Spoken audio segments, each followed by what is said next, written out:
Now that we live in the modern age, people say, meaning, don't you know that we left superstition and ignorance behind? Can't you catch up? The viewpoint has generated a powerful belief that history is automatically going somewhere. It has a meaning. It has a point. With that somewhere being a steady, more free, open, liberal, and tolerant society. This, people believe, is now inevitable. We can't stand in its way, and we shouldn't try.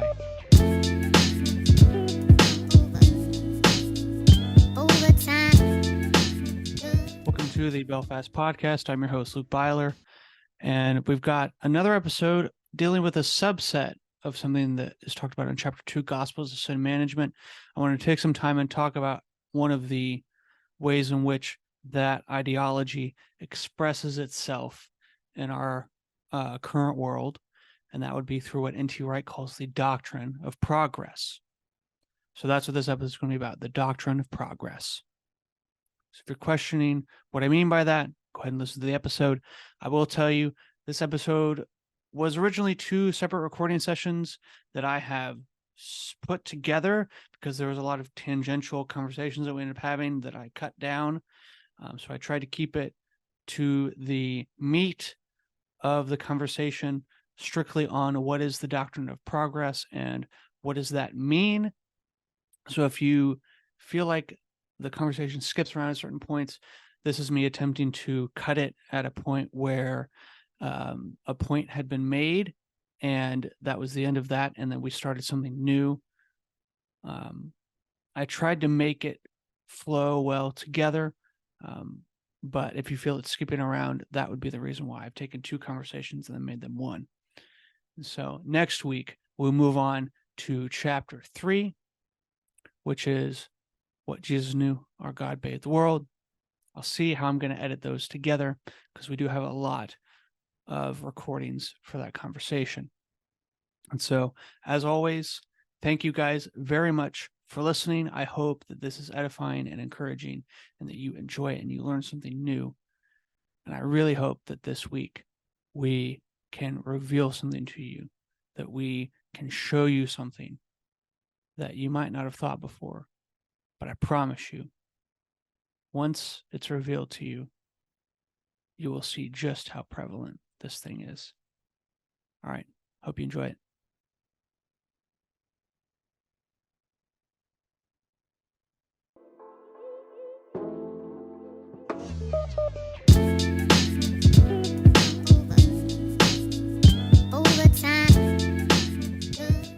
Welcome to the Belfast Podcast. I'm your host, Luke Byler, here with Daniel.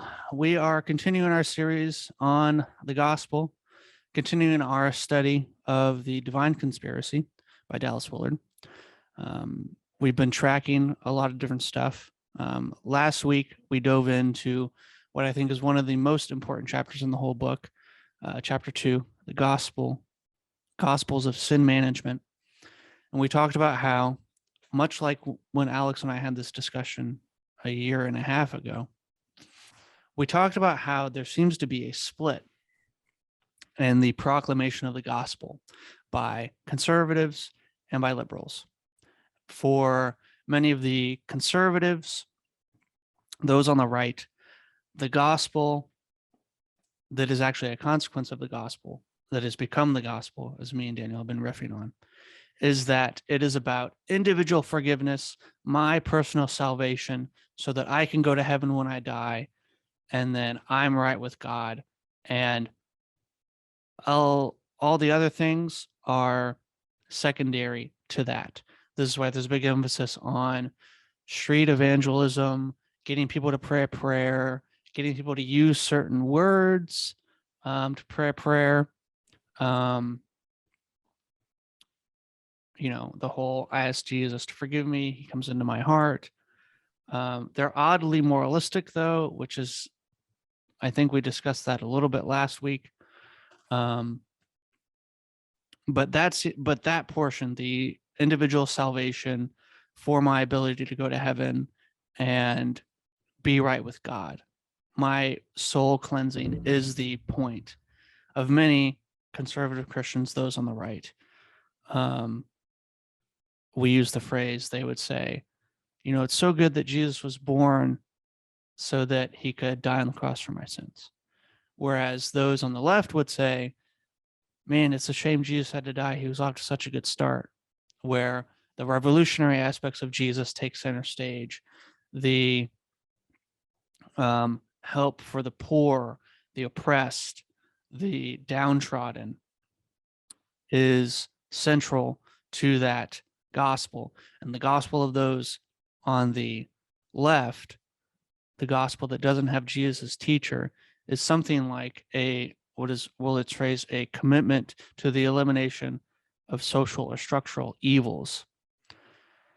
And the main point that we kept hammering on last week, and I'll say it again, is that the danger in either of these, and where they become the extremes, the gospels of sin management, because one is how do you manage your individual sin, and one is how do you manage your group sin. Let's say there's a lot of talk about group sin these days, and fair enough, I guess.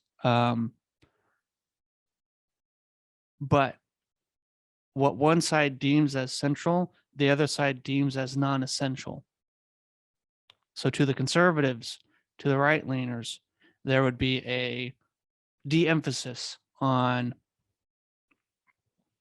the social action portion of their faith. And then to the liberal side, there would be a heavy de-emphasis on the spiritual disciplines, the individual time with God, the personal sins. So I think that's key, that each side deems non-essential what the other side deems as central. But Willard's point is, each of these miss something essential. And I teased it last week and we never got there, but it is that both miss Jesus. As we've been saying for weeks, they confuse results or consequences of the gospel, me being made right with God through Jesus's life, death, and resurrection, or my then remapping of how I view the world to help those who are poor, who are oppressed, who are the widow, who are the orphan. Those are consequences of what happens when I follow Jesus. But those are not the gospel in and of themselves. And so, Daniel, you wanted to hit on a few things that we didn't get to last week with that, so I'll turn it over to you. Yeah, so last week, I don't know if this just slipped my mind or if you could say maybe we ran out of time. But towards the end of the quote that I read on page 61 of The Divine Conspiracy, Willard talks about what I've been calling in my own language and life as I've been wrestling through these, the gospel of inclusion, which is a subset, I think, of the gospels of sin management. And it definitely is the left-leaning side of that. And I know a lot of people who preach a gospel of inclusion. And so I'll read this quote and I'll explain a little bit of what I mean. Total inclusivism of all beliefs and practices except oppressive ones, such as the exclusivism of traditional Christianity itself, was the natural next step. You read some of this last week, but go ahead. Yes, I read some of this last week. And then I have another example. Yeah, okay, great. I read some of this last week, but I wanted to bring it back up again because there was one particular point that I don't feel like I made as well. Maybe I'm forgetting, but if I am, then I'll say it again. I think what is really interesting to me is that I think the gospel of inclusion, it does this very interesting reversal or flip of the way things are. Now, you could see this as the last shall be first and the first shall be last. That's straight from Jesus, right? So include people, bring people from the margins into the center, as though that's essential to the gospel. That's what the gospel is. Again, I think that's a consequence of the gospel. I think inclusion is important.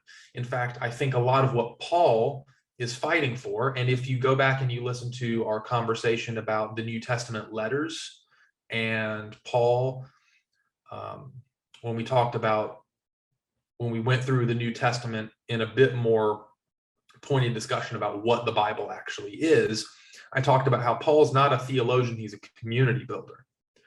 And I think what Paul's trying to do in building community is get people to start including each other. So I think that is a very crucial part, and part of Jesus' ministry, right, was extending the inclusion within the family of God to the Gentiles.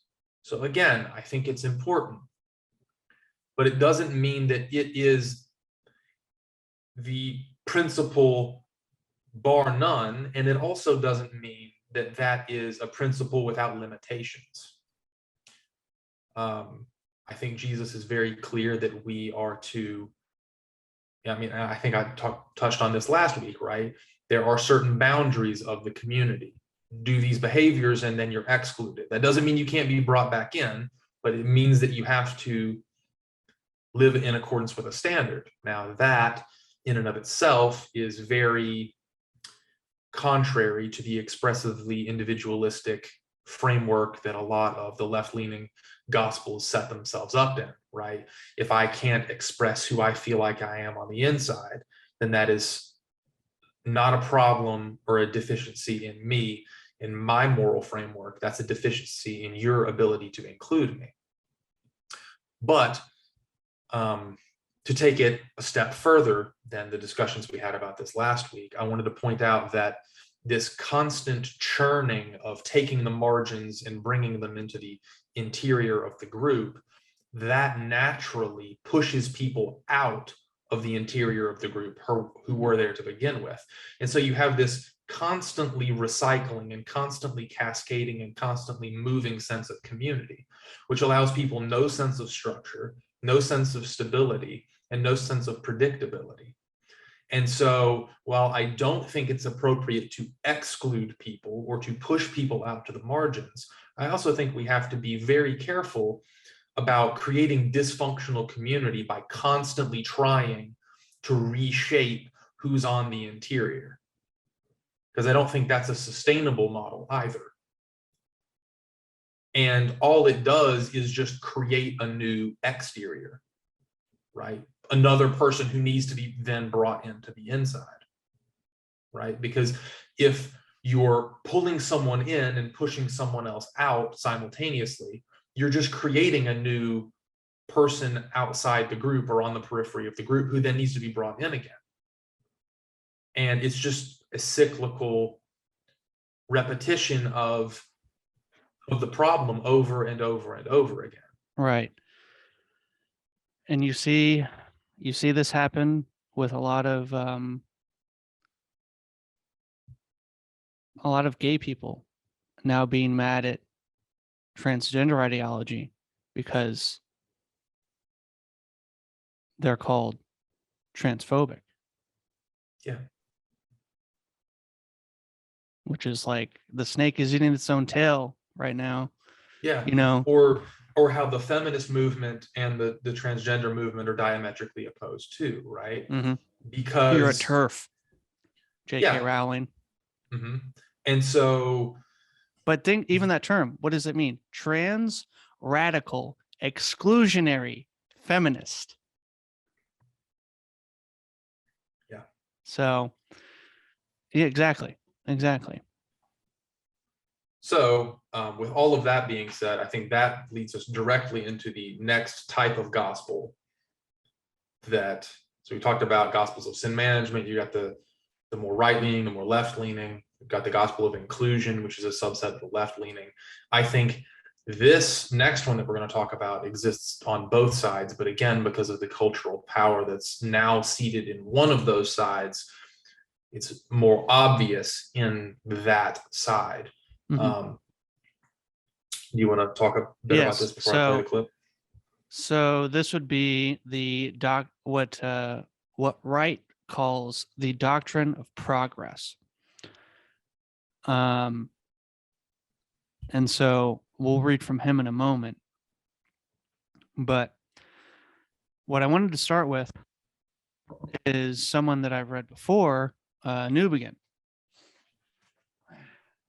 Now, keep in mind, Newbigin wrote this book in the late 80s, but he has some interesting stuff to say about and keep in mind, I have also been reading these books in tandem, so it has been quite the adventure. Newbigin's This Culture, or The Gospel in Pluralistic Society, and then N.T. Wright's Simply Good News.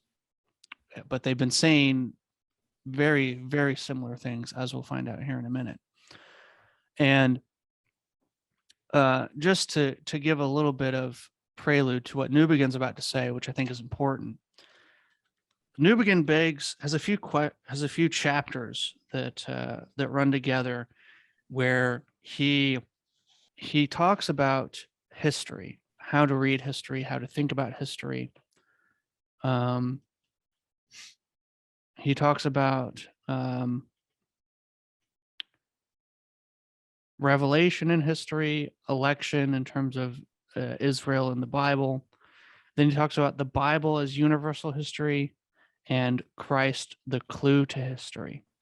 What I'm going to read is from chapter 9, Christ, the clue to history. But much of what he begs in chapters 8 and 9 is the question of history having a point, being able to study history with meaning in mind. And if you think about history having a point, having a meaning, then you are by nature thinking that there is some end to which we need to strive, the telos of history. And so Newbigin is in this section pointing out the telos of many of how people look at, well, their future and then history, which would then be why people in our culture can get canceled for things they said in the past, because they didn't march in step with the movement of history, where it should be going. But then again, if you're canceling people for something somebody said 10 years ago, you're just ensuring that you'll be canceled for what somebody says, for what you say now, 10 years from now, because who knows what's offensive. This is exactly what Ricky Gervais says. Okay. Newbigin says this: the period in which the wealth and power of the nations now called developed were generated was marked by a strong belief in the idea of progress.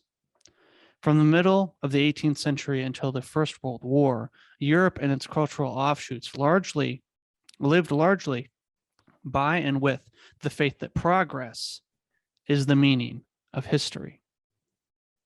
And the strength of that belief, they achieved prodigies of science, industrial, technological, and political development. It was no accident that this belief developed within the society shaped by Christian teaching, culture too. Its roots are in the biblical vision of a meaningful history. Think about Israel, the Exodus, the prophets, the promised land. The first beginnings of the doctrine can be traced to the revival of millenarian beliefs in the 16th and 17th centuries, bringing the millennial reign of Christ, ushering in the fullness of the Gentiles. In terms of the theological analysis which I'm following, one could say that it was a one-sided development of the New Testament hope. One-sided, that it was an attempt to reproduce in history the power of the resurrection without the marks of the cross. It had an optimistic view of the possibilities of human history and failed to recognize the enduring power of that which works to destroy human life. Its most daring development has been in Marxism, which undertakes to deliver humankind finally and completely from what alienates and enslaves us, so that humanity can at last take control of its own destiny. It is not an accident, but a matter of inner necessity, that this project has led to the most terrible mass destruction of human beings that history has known. For if the meaning of history is to be found in a state of society which will exist only after all those now living are dead or canceled, that is what the doctrine of progress implies, then those now living are expendable or cancelable. Their lives have no meaning other than their contribution to the total project, progress. But Marxism is by no means the only form which the idea of progress has reached its nemesis. Nationalism of various hues have pursued the same path, sacrificing millions. What did Hitler call it? The final solution. Sacrificing millions of human beings to a national project. And even in some Christian circles, one finds voices decrying the traditional forms of compassionate service to the suffering because these will only delay the revolution, after which everything will be put right. This combination of moral cynicism with political naivete demonstrates the way in which a doctrine of progress, which seeks to give meaning to history by fixing attention on a future earthly utopia, can operate to deny meaning to the life of the human person, now suffering the wrongs that society inflicts. The doctrine of progress, which sustained Western society through its great period of expansion, is now dead, or it's taken a different form. It perhaps only survives among those Marxists who live under non-Marxist governments, and few of those living under Marxist governments are now Marxists. And I wrote in the margin, doctrine of progress. Yeah. So history hasn't a meaning. There is a telos, there is an end, which is progress. Moving towards a state where everyone is safe, secure, united, and invited. And equal, presumably. And equal. And only the achievement of that,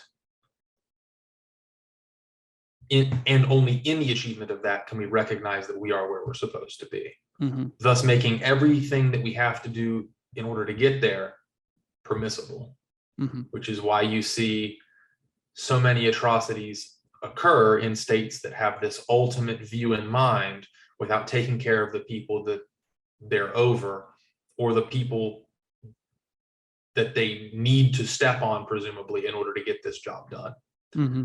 And it is this gospel of progress, this idea of this constant teleological progression towards something that led to so many atrocities in the 20th century. And I fear will lead to many more.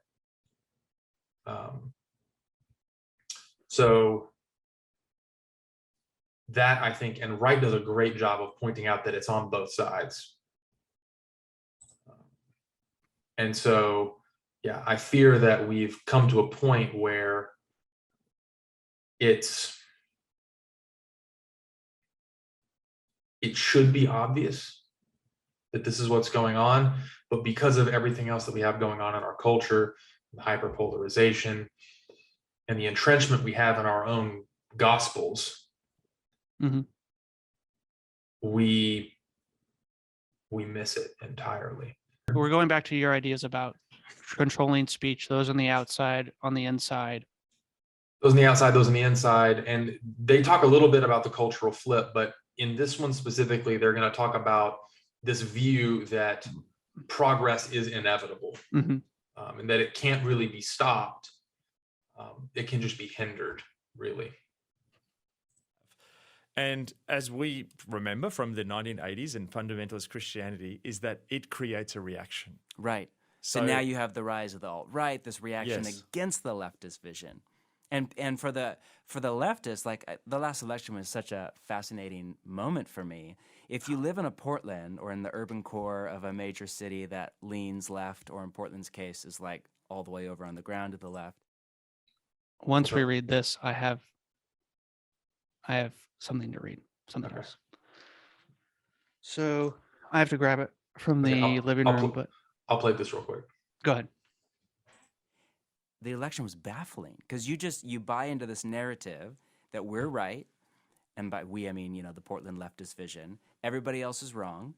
We are the march to utopia is inevitable, and it's only a matter of time until people become as smart as we are, and then everybody agrees with us, and we enter into utopia. That's the mindset of a New York, Pause. of media. Real quick, I want to make one point. But this is one of the reasons why early on I hammered on intellectual humility so much, because it really is the principle that someone else knows something that you might not know, and they might have a good point. And if you're so stuck in your own world and in your own echo chamber that you don't listen to the potentially good point that someone else has, this is where you end up.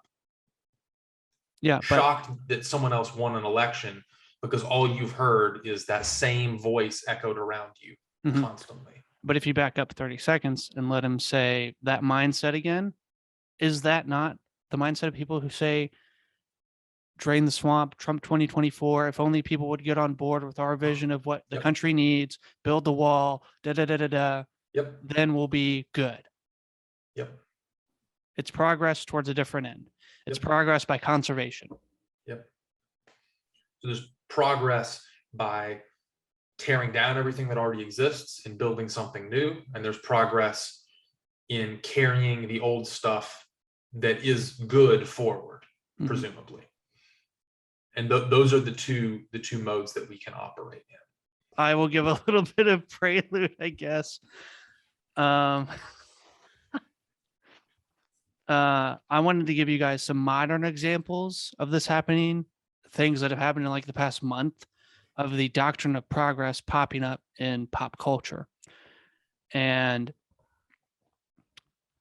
well, as we all know, Lightyear came out and all the conservatives were in an uproar because there's a lesbian kiss in the movie, and one of the astronauts that Buzz is with on this mission is one of the partners. So she talks about her relationship with her partner, right?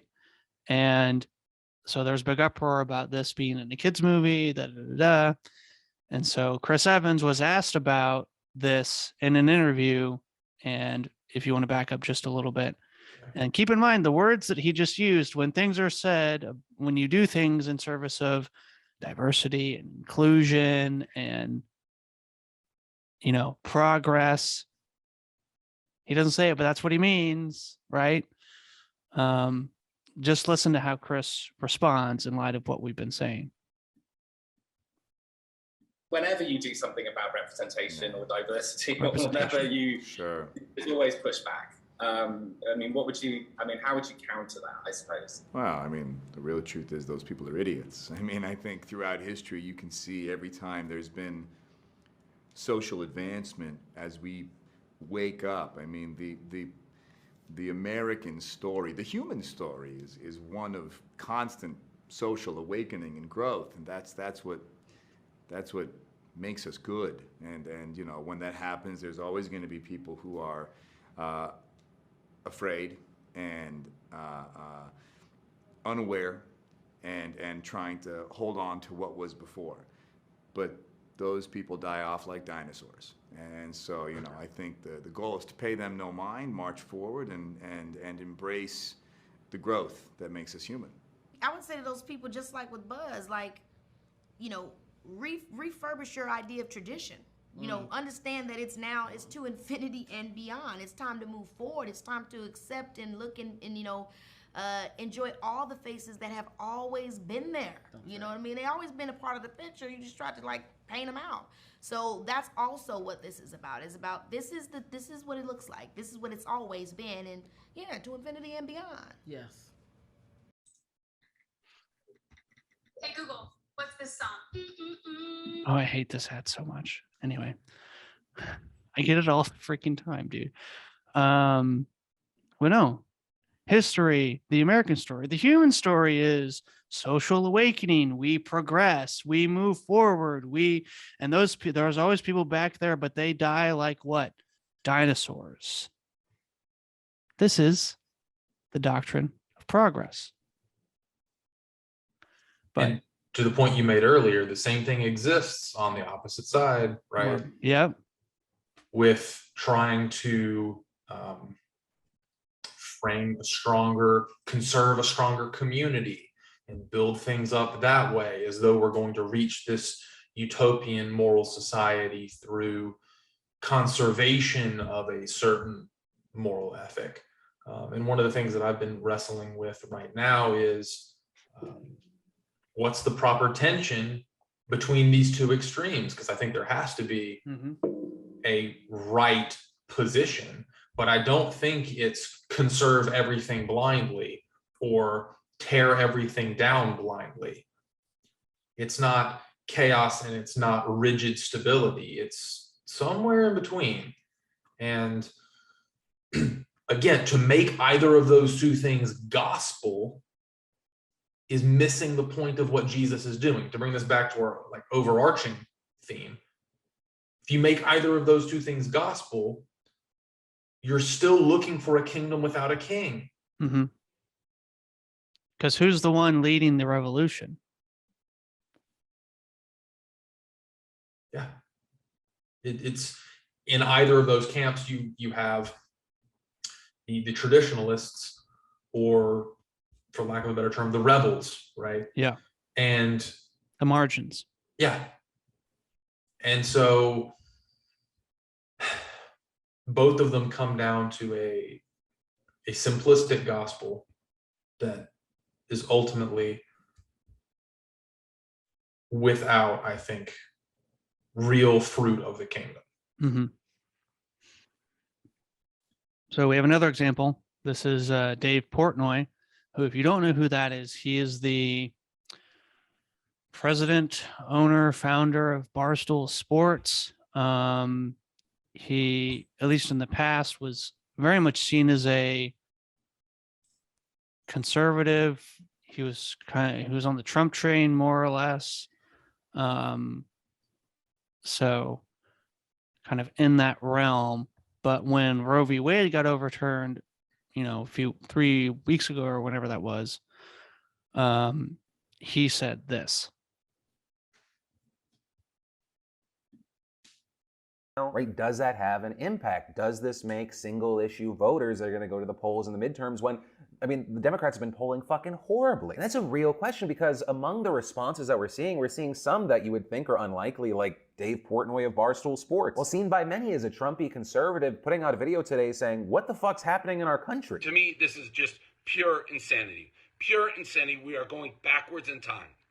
We are literally going backwards in time.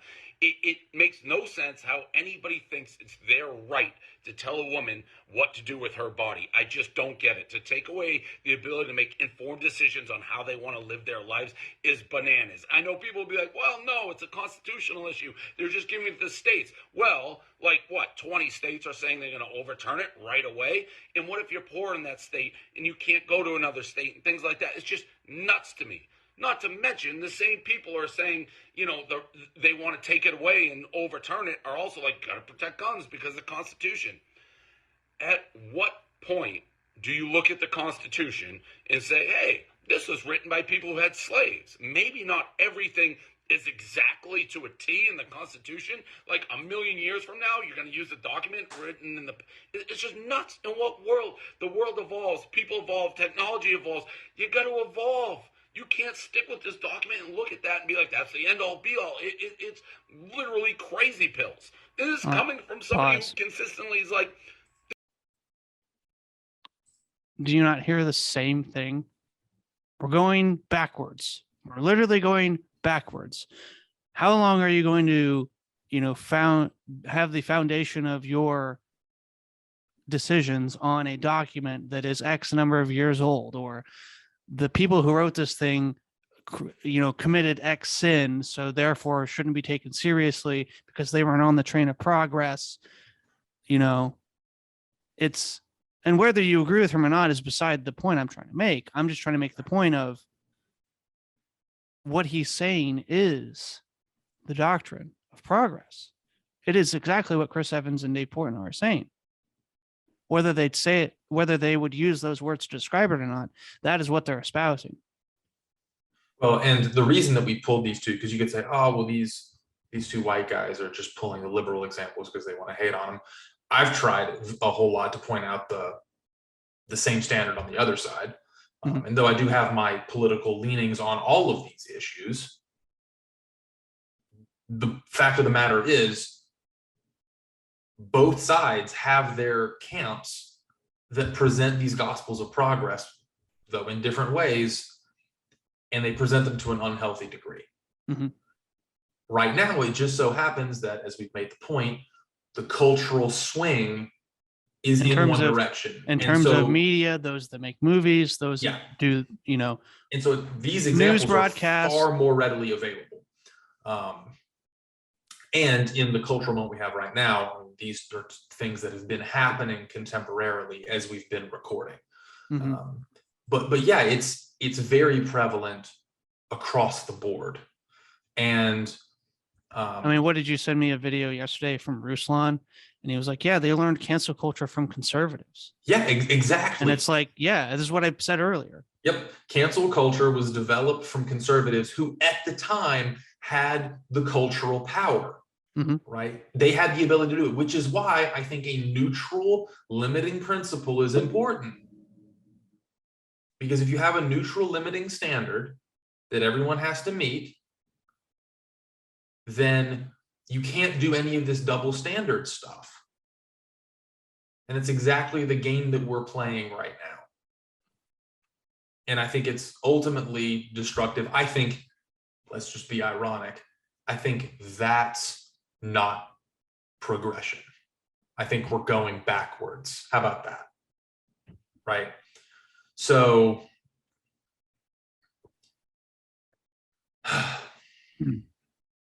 so let's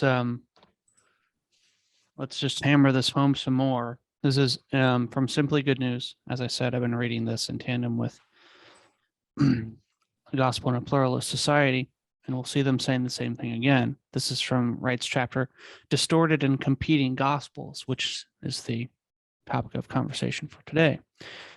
He says, but this sense of a modern revolution has now gone away, has now gone way beyond the boundaries of new science and technology, new transport and medicine. A great many people believe that prior to the modern world, everything was shrouded in ignorance and superstition. Without modern science, people don't really know what the world was like.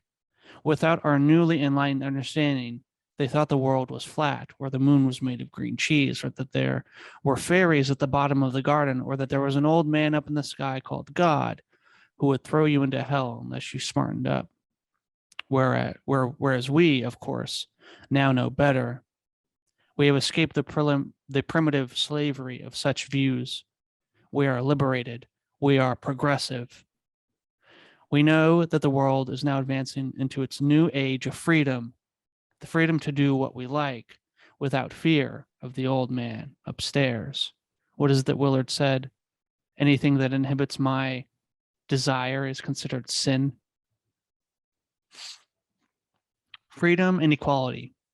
These were the slogans of the French Revolution in the late 18th century, and they still serve as the marching song of the modern Enlightenment mood to this day.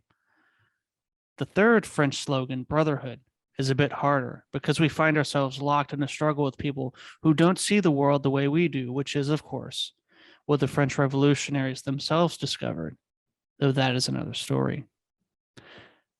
These slogans condition, in particular, the way people talk, not least in the media, which reinforces this viewpoint hour by hour and minute by minute.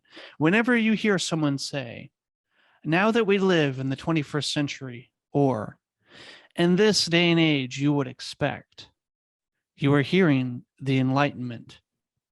And it's assumed we have all signed on. Whether people refer to a moral belief that almost everyone endorsed until 20 or 30 years ago as Stone Age morality. They're dinosaurs and they're going to die. They are appealing with gross exaggeration to chronological snobbery. That's Lewis's phrase, by the way. Now that we have modern science and technology, we know that everything they believed back in the Dark Ages or wherever was just superstitious ignorance. Many people today have this narrative in their heads. This is the problem.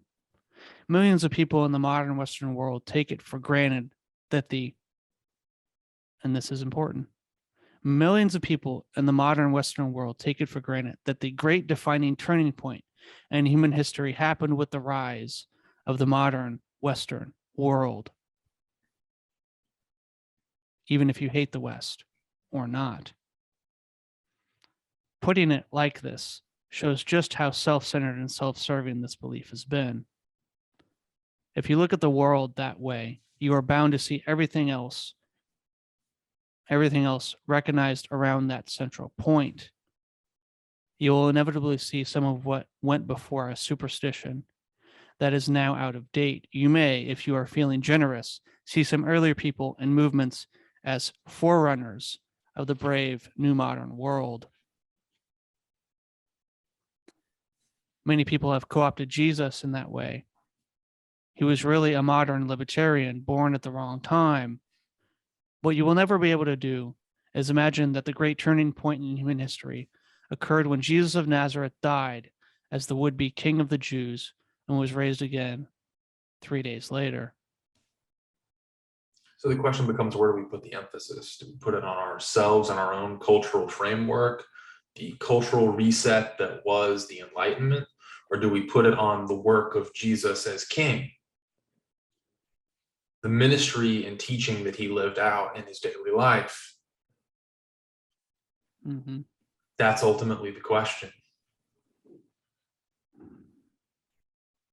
Wright says this in a later chapter called Wrong Future, Wrong Present, and maybe Newbigin would say Wrong History.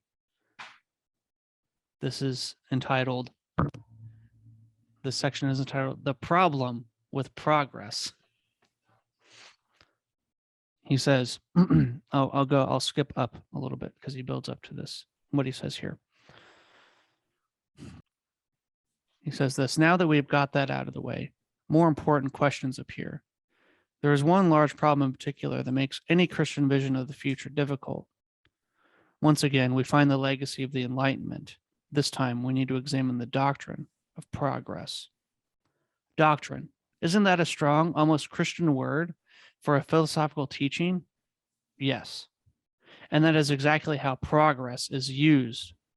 I spoke 2 chapters ago about the way the scientific discoveries and political innovations of the 18th century gave rise to the view that this caused human history to turn at a vital corner so that everything must now be seen in a new light. Now that we live in the modern age, people say, meaning, don't you know that we left superstition and ignorance behind? Can't you catch up? The viewpoint has generated a powerful belief that history is automatically going somewhere. It has a meaning. It has a point. With that somewhere being a steady, more free, open, liberal, and tolerant society. This, people believe, is now inevitable. We can't stand in its way, and we shouldn't try. To do so, in other words, the secular world of the last 2 centuries has got its own vision of the future and the way that future will arrive. And this is radically at odds with the Christian vision of God and remaking of heaven, of God's remaking of heaven and earth, and with the chronological snobbery of the 18th century, which we discussed in chapter 4. So now, with what we might call the eschatological snobbery of progress, the world is going where it needs to go. All we have to do is get on board, and we'll get there.